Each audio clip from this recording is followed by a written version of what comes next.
အားလုံးမင်္ဂလာပါဗျာမိတ်ဆွေကံရဲ့အခြေအနေလေးကြည့်ကြပါဦးမဗျာကွဲเจ้าနေအခုမိုးရွာမှာပေါ်လာတော့ဗျာရက်ဆက်တယ်တော်လေးကိုစိုးတယ်ဗျအဲကန်တောက်လျှောက်ကြီးဗျာဒီကျွန်တော်အဲ့မိလာကန်ရဲ့တောက်လျှောက်ရှင်းပြောလို့ရှိရင်ဗျာဟိုအဲ့ကန်ကအစကနေအဆုံးပဲလို့ပြောလို့ရတယ်ကျွန်တော်အဲ့ဒီကွဲကြောင်းကြီးဒါမနေ့ညမိုးရွာလိုက်လို့ပေါ်လာတဲ့ဟာနော်အရင်ငလျင်လှုပ်ထားတဲ့ဒဏ်အဲ့တော့ငလျင်လှုပ်ထားတဲ့ဒဏ်ကမိုးစတိုက်ရွာသွားနေမယ်ဆိုလို့ရှိရင်ဒီဟာကြီးကပို့ပြီးတော့ရေအထဲဝင်သွားမယ်ဝတ်နေမယ်ဗျာမိုးစတိုက်ရွာပြီးဆိုလို့ရှိရင်ဒီကောင်ကြီးကရေအောက်မှာအစိုးတက်တွေပြည်ပြီးတော့ဟိုရေကန်အားနေပေါ့နော်ကျွန်တော်ဒီအောက်ဖက်ကအိမ်ကြီးကိုစိတ်တော့ပူရတယ်ဗျဒီဖက်ကျတော့ဟိုဘက်ကျွန်တော်လက်ပြဖျားဘက်ကဆိုတော်တော်ဆိုးသွားပြီလက်ပြဖျားဘက်ကဆိုတော်တော်ဆိုးသွားပြီကျွန်တော်ခဏနေသွားကြည့်ပါအောင်မယ်ဘာလဲဆိုတော့အခုဒီဖက်မှာတော့မှာဒါနော်လုံးဝမတိ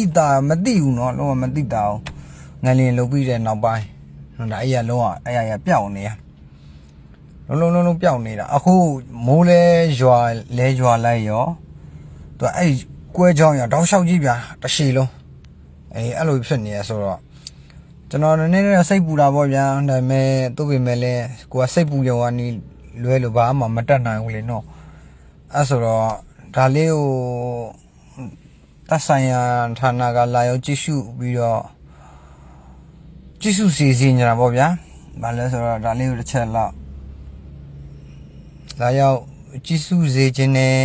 အဲ့ကြောင့်မို့ကျွန်တော်အဲ့အတွက်နဲ့ဟိုဘယ်လိုပြောမလဲမတီးလို့ဆိုလို့ရှိရင်လည်းကျွန်တော်ဒါကိုသိစေကျွန်တော်ရိုက်ပြီးတင်ပေးခြင်းဖြစ်ပါတယ်။ကွဲကြောင်တော်တော်ရှည်လို့ဗျ။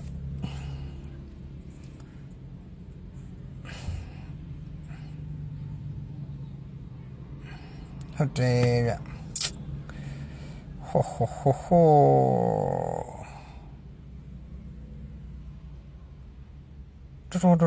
ုတော်ကြီးအကြီးဗျာတချို့နေရာတွေဆိုလို့ရှိရင်တပေလောက်နေရာနေ6လက်မတပေအဲ့လိုကွဲကြောင်းနေပြီပဲ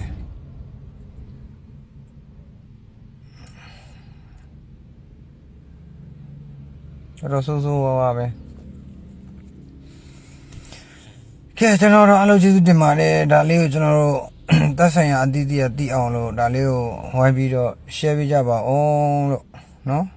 ကျေးဇူးတင်ပါတယ်ဗျ